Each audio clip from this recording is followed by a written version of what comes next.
Tanıştırılış döwresinde çykyşlaryň başynda beýik magtymly pragynyň saýlanan eserleriniň ýygynasynyň iň ýokary derejesine çykarylan täze neşiriniň çapdan çykmagy münasibetli. Gahrman arkadagymyzyň hemde arkadagy gahrman serdarymyzyň adyna gutluk sözleri hemde hoşnuýetli päk arzulary beýan edildi. Çykyşlarda türkmen, rus we ingliz tillerini aýratyn kitaplar görnüşinde neşir edilen eseriň möhüm ähmiýetini agtarly. Hormatly prezidentimiz, günnogarym beýik akıllary we danasy magtymyl pragynyň öz çoňur pähim paýhada ýorulan goşgulary bilen insan kalbyna baky orna alanyny bellädi. Türkmen nusgawy edebiýatyna ýazyly edebiýatyň dilini halkyň gepleşik dili bilen birleşdiren akyllar magtymlygynyň döreçiligi öz ýurdunyň durmuşynyň ähli meselelerini öz içine gurşap alýar. Akıllar şahyryň bu ýygynasyna onuň edep terbiýe, ilim, bilim, ahlak, çağı terbiyesi, ula hormat, kiçe sarpy, insanperwerlik, dost soňanlyk, mertlik, namartlyk, gahrmançylyk, watançylyk, milli döwletlilik ýaly pelsepe garaýşlaryny türkmen tebigatyny beýan edýän şagyrlary ýerdirli. 17-nji maýda geçirilen Ministrler Kabinetiniň mejlisinde hormatly prezidentimiz türkmeniň beý ogly magtymly pragynyň doglan günüň 3 ýyllygy münasibetli magtymly adly kitabyň çapdan çykandygyny, onu akyllar şahyryň umumy adamzat gymmatlygyna urulan goşgularynyň ýerleşdirilenini anlatdy. Bu kitabyň ilkinji sany gahrman arkadagymyza ýeberildi. Döwlet başdanmy bu eseriň pähim paýhasymany magtymly pragy ýylyna mähriban halkymyza münasip sowgat boljakdygyny bellädi. Dabarang dowamyna çykyş edenler häzirki döwürde hormatly prezidentimizin hemde gahrman arkadagymyzyň ýygydarly tagallatyn netijesinde günnogaryň beýik akyllar şahyrynyň baý medeni mirasyny ilmi esasy öwrenmäge, täze golýazmalaryny ýüze çykarmagy, ägir döne mümkinçiliklerini döredlerini anlatdylar.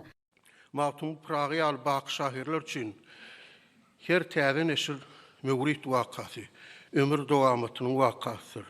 Täze neşir ölmez gitmez, tenetkäriň täzeden ýene bir gezek dünýä inmegidir.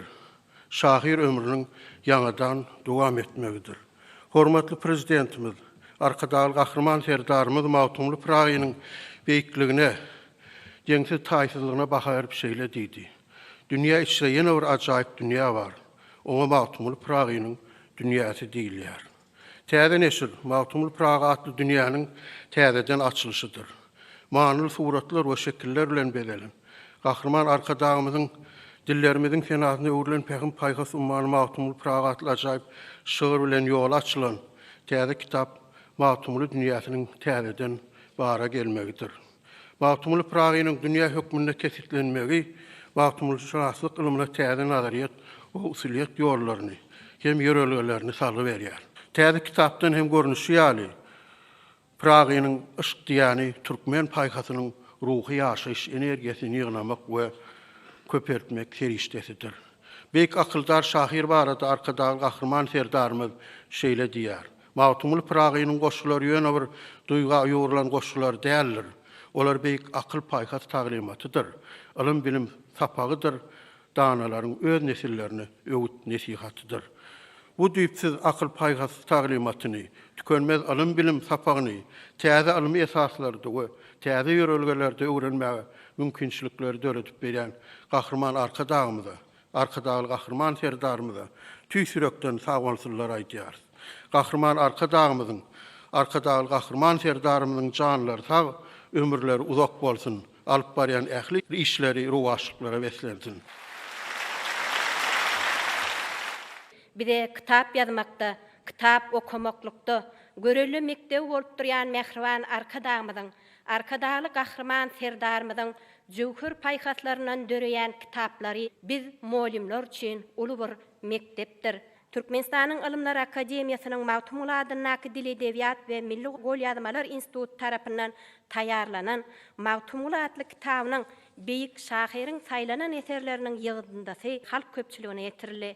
Paýtagtymyzda Köpetdağyň eteginde Magtymlynyň ägir teýkeliniň gurulmagy beýik şahyra uly sarpa goýulýanyny, onuň ömrüniň dörüjçülük mirasynyň häzirki we geljek nesiller üçin görelli bolup durýanynyň aýdyň suwtnamasydyr. Magtymlyň şygyrlaryny okanyňda bolsa dünýä akyl ýetirip bolýar. Magtymly insan kalbynyň ruhluk manydyr. Şahyryň şygyrlary döwürler aýlanyp ýeňamlar öwrülse-de, ol öz gymmatyny ýitirmän, eýsem gadyrynyň artmagy, onnäki öwt ünnöwleriň kalyma milhem bolmagyna galýar.